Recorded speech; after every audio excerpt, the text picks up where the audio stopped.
Okay, so let's start working on the F7 to the B flat 7 chord.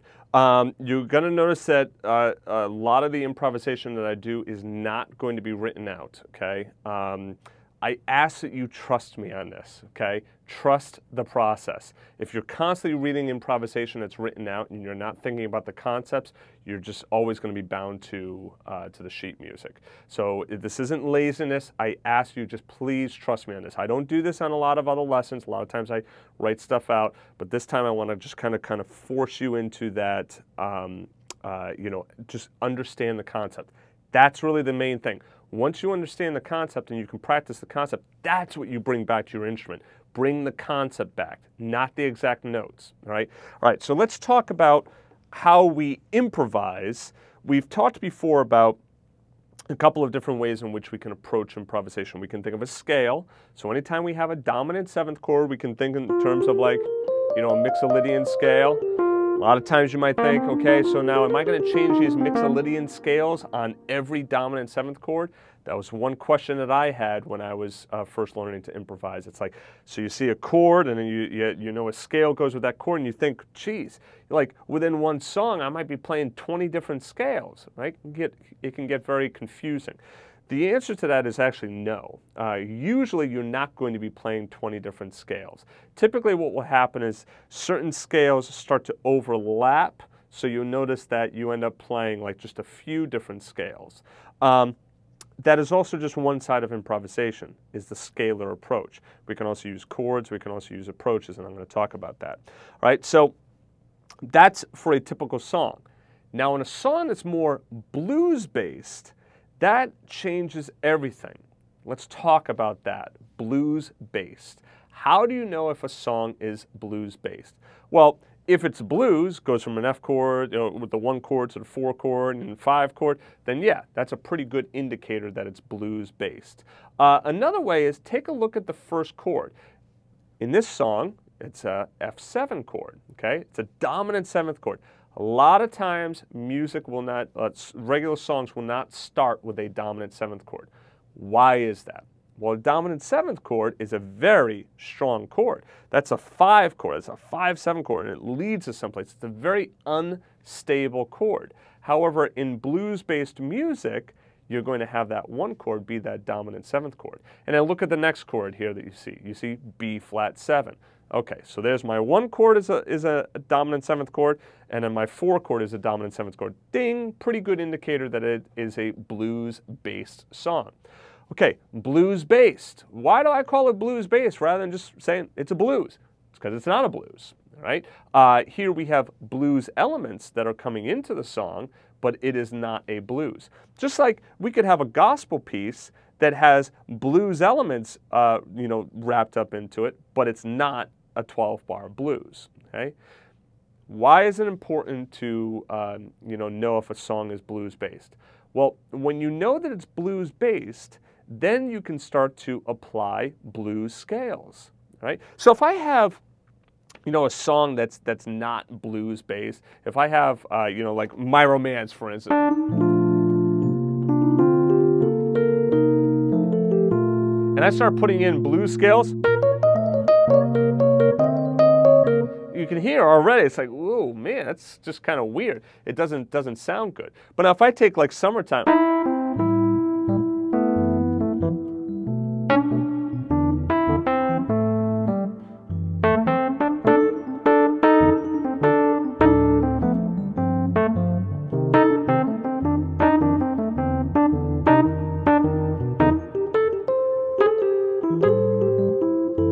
okay, so now there I can use that A blues scale and it sounds just fine.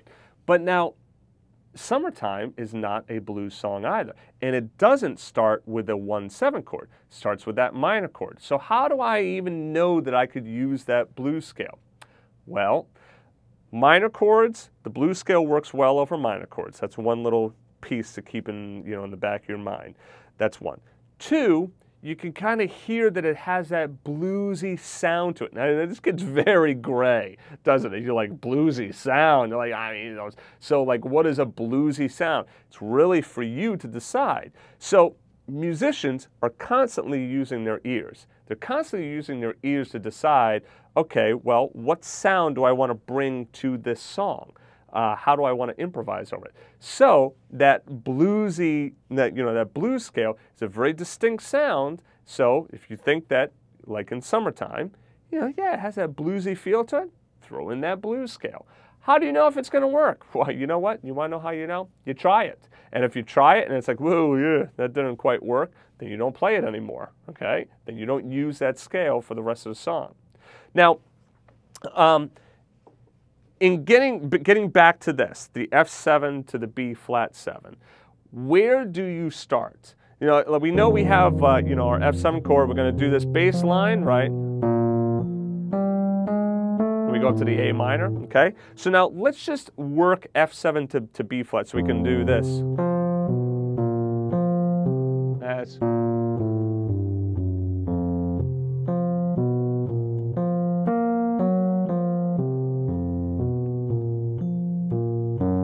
So see how I can go root, 5, root, and then do an approach into the B flat, root 5th, root, approach, then start up here. So I'm starting with the root of F, the 5th, the root, and then I do an approach. I like that half step above. So here, I go up to the 5th. I could also go down. Then back to the root, and then approach, half step above this time, right? I'm going to go half step below. That's another nice one. Half step below. Root 3, double chromatic, back up to the F. That's a nice one, going from the F7 down to the B flat. Thumb, 2nd, thumb, 2nd, middle. 5, root, approach. So these are all different bass line variations. See again, walking up to the B flat. It's the double chromatic in there. 5, 4, 3, 1, 3, 1, 3, 2, 1. Okay, so now that I have a bass line that I can play and just keep going back and forth between the F and the B flat, if you want to start with, all right, do this one.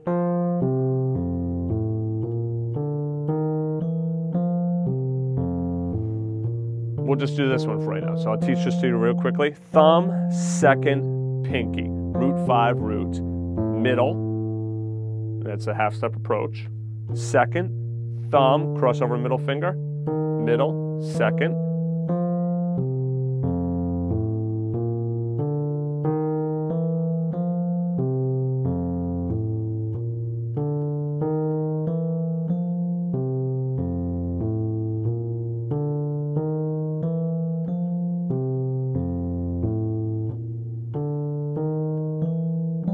So just make sure that's working for you. All right, so now, what note do I start on for my improvisation? I'm starting on an F chord. Well, let's just do something very simple to begin. Let's try working on that F mixolydian scale.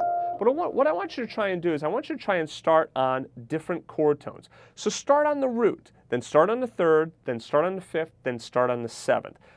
See how all 4 of those sound. And then you could try going up, right, in 8th notes, or you could try going down, or you could try mixing it up. So for instance, all right, so that's just going right up the scale. And the fingering in the right hand is 1, 2, 3, 4, 1, 2, 3, 4. What if I start on the 3rd? That's going up again. I don't have to go all the way up. I can go. All right, so you see how I went back down to the B flat? Just keep that bass line going. If I start on the 5th,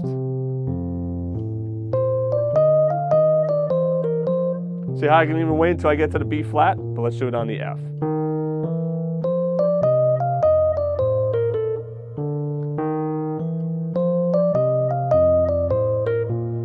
What about the 7th?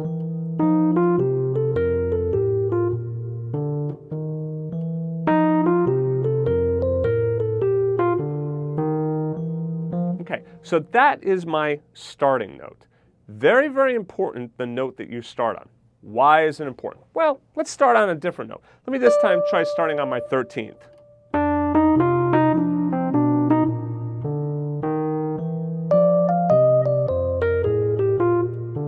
I should have went to the B flat 7.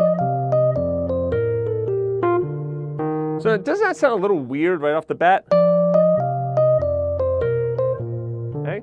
So immediately, what you're doing is when you start on that note that's not a chord tone, you're immediately making the listener have to work harder to hear the harmony. Let me repeat that again. When we play a bass line and we're playing a single note right hand, there's no chords going on, is there? It's just a single note in the left hand, single note in the right hand. So where does all of the harmonic processing happen? It happens in our ear. We fill in, just like, I'm sure you've heard the, the things where like, I was at a theater thing the other day and they were talking about backdrops. And the backdrop, if it's going to be viewed from like feet and feet away, meters away, it doesn't have to be very detailed. Well, why not? Because the further away from something you get, the eye just starts to like blend it all together and fill in whatever's necessary. If you've ever seen a piece of art, you can look up close, it looks like one thing, but then you step back further away and you notice that it's completely different. This is a standard definition camera looking at me right now, so you don't see all my pores on my face. Whereas if it was high def, when they switched over to high def, all the news people, it's like, whoa.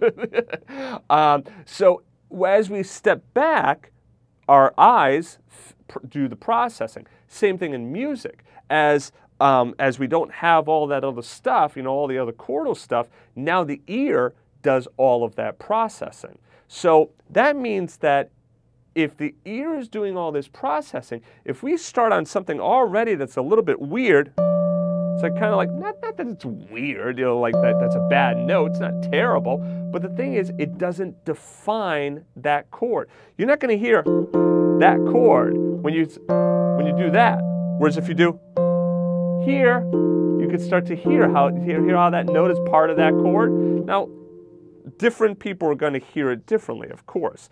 Depending on the sophistication of their ear, they're going to be able to hear more notes of that chord, okay? But if their ear isn't very sophisticated at all, that's fine too. They're still going to fill that in. Their brain is going to fill in the rest of that sound. Maybe it's not going to sound like that chord in their ear, but they're going to hear that as more like, okay,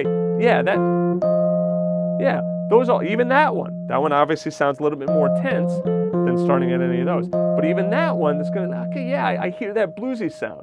Whereas if you start doing like, it's like, oh, wait, that's kind of weird. Like, that. So see the chord tones? These are tensions or other scale degrees. Okay? So the chord tones all sound good. The other notes, they don't sound as great. So that's starting note. This is where we're starting, okay? The notes that we're starting on. Now, the next thing is, well, what notes do we end on? That's the second piece of this, all right? And what I'm going to do is, I'm going to hold off there and I'll do that in another chapter. So I'll see you in the next chapter. We'll talk about that.